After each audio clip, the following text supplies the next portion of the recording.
السلام علیکم، میرا نام ڈاکٹر فرتاش ہے اور میں بنیادی طور پہ ایک یورولوجسٹ ہوں۔ میں college of physicians and surgeons کا فیلو ہوں، اور اکثر لوگ جو مجھ سے پوچھتے ہیں وہ یہ ہے کہ ڈاکٹر صاحب یورولوجسٹ کرتا کیا ہے بنیادی طور پہ، اس میں اور ایک سرجن جو جنرل سرجن ہے اس میں کیا فرق ہے، اور اس میں اور ایک نیفرولوجسٹ جو گردوں کو دیکھتا ہے اس میں کیا فرق ہے۔ میں آج آپ کو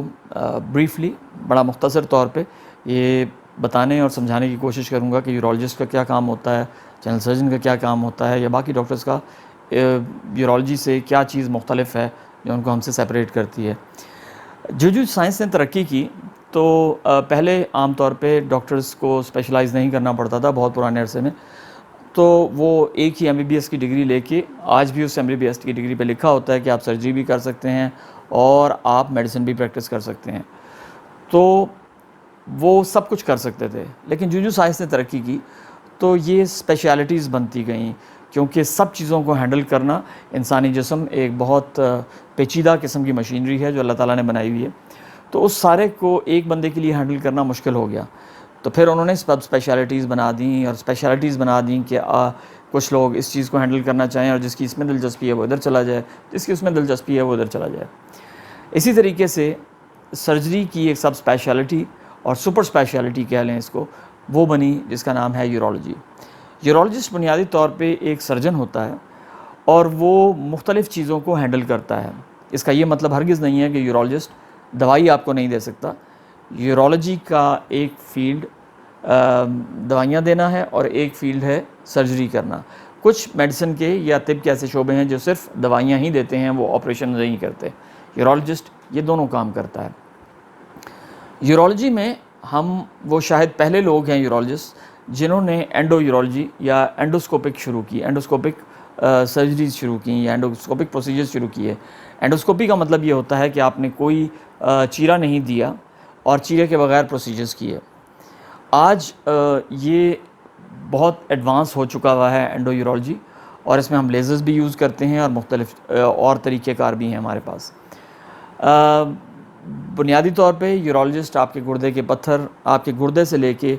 آپ کے پیشاب جہاں سے نکلتا ہے وہاں تک جتنے بھی رستے ہیں ان سب کو ہینڈل کرتا ہے، اور اس کے ساتھ اگر کوئی افیلیٹڈ اور کوئی چیز ہو تو اس کو بھی دیکھتا ہے۔ یورولوجسٹ سٹون ڈیزیز کو ہینڈل کرتا ہے جو آپ کے مثانے میں ہوں، چاہے آپ کے گردے میں ہوں، چاہے آپ کی پیشاب کی نالی میں ہو، یا آپ کے یوریٹر جو گردے سے لے کے مثانے تک کی نالی ہے اس میں پتھر ہوں۔ ہر قسم کے پتھر کو یورولوجسٹ دیکھتا ہے۔ اسی طریقے سے مختلف جو بیماریاں ہیں بچوں کی، جن میں ان کے پیشاب کا رک جانا ہے، جن میں ان کے پیشاب کی نالی تنگ ہونا ہے، یا بڑوں میں پیشاب کی نالی تنگ ہونا ہے، وہ بھی یورولوجسٹ دیکھتا ہے۔ جو خدا نخواستہ کینسر کا شعبہ ہے، جس میں آپ کو گردے کا کینسر ہے، آپ کے مثانے کا کینسر ہے، یا آپ کے عضو تناسل کا کینسر ہے، یا آپ کے خصیوں کا کینسر ہے، یہ بھی تمام کا تمام یورولوجسٹ کا کام ہے کہ وہ دیکھے اور اس کو آپریٹ کرے، اور جو آپ کے لیے مناسب علاج ہے وہ تجویز کرے۔ اس کے علاوہ خواتین میں جو پیشاب لیک کرنا ہے، یا ان کے جو نیچے والے مسلز ہیں جو آپ کے مثانے کو سپورٹ کرتے ہیں، اگر وہ کمزور ہو گئے ہیں تو اس کو بھی یورولوجسٹ دیکھتا ہے، اور اس میں سرجری سے لے کے میڈیسن تمام چیزیں شامل ہیں جو یورولوجسٹ کرتا ہے۔ اسی طریقے سے مردانہ کمزوری، مردانہ بانجھ پن، صورت انزال، یہ تمام چیزیں بھی یورولوجسٹ کے ڈومین میں آتی ہیں۔ انفیکٹ یورولوجی وہ واحد شعبہ ہے جس میں ہمیں ٹرین کیا جاتا ہے کہ آپ نے ایسے مریضوں کو کس طرح ہینڈل کرنا ہے اور ٹیکل کرنا ہے۔ باقی فیلڈز میں یہ ٹریننگ نہیں دی جاتی اس طرح جس طرح ہمیں دی جاتی ہے۔ لہٰذا یورولوجسٹ کا جو ڈومین ہے وہ کافی وسیع ہے۔ اگر آپ کو میں بظاہر بتاؤں تو یہ بہت چھوٹا سا علاقہ لگتا ہے، گردے سے لے کے آپ کے پینس کی ٹپ، عضو تناسل کی ٹپ، یا خواتین میں پیشاب نکلنے کی جگہ تک کا ایریا، بٹ یہ ایک بہت کمپلیکسڈ فزیولوجی اور انیٹمی ہے، اور جتنا آپ اس کی گہرائی میں بیماریوں کی جاتے ہیں تو آپ کو اندازہ ہوتا ہے کہ یہ ایک پورا وسیع و عریض قسم کا شعبہ ہے جس کو یورولوجسٹ ہینڈل کرتا ہے۔ تو اس لیے یورولوجی جو ہے ایک بہت وسیع فیلڈ ہے، اور اگر آپ کو ان میں سے کوئی بھی پرابلم ہو یا آپ کو نظر آئے کہ یہ پرابلم ہے تو آپ کو یورولوجسٹ کے پاس جانا چاہیے۔ جنرل سرجن بہت سی چیزوں کو ہینڈل کرتا ہے، لیکن جو سائنس نے اور میڈیسن نے ترقی کی ہے جنرل سرجری میں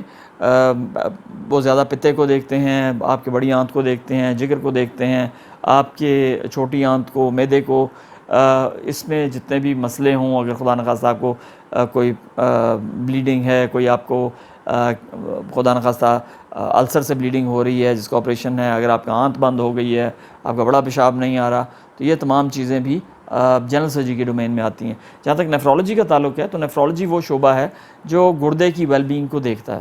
اور اگر گردے کام کرنا چھوڑیں یا گردوں میں پرابلی صحت اس طرح کی نہ ہو، یا آپ کو ڈائلسس کی ضرورت ہو، یا آپ کو دوائیوں کی لانگ ٹرم ضرورت ہو جس میں آپ کے گردوں کی صحت بہتر ہونے کے چانسز ہیں، تو وہ تمام شعبہ نیفرولوجی کہلاتا ہے، نیفرولوجی کہلاتا ہے۔ نیفرولوجسٹ بیسیکلی دوائیاں دیتے ہیں اور پروسیجرز بھی کرتے ہیں جن میں ڈائلسس ہے، جن میں آپ کو کیتھر پلیسمنٹ ہے، تو وہ تمام چیزیں بھی نیفرولوجی کے ڈومین میں آتی ہیں۔ آپ کو آج کی ویڈیو بنانے کا مقصد یہ تھا کہ ہم ان کو ڈفرینشیٹ کر لیں۔ آپ کا بہت بہت شکریہ۔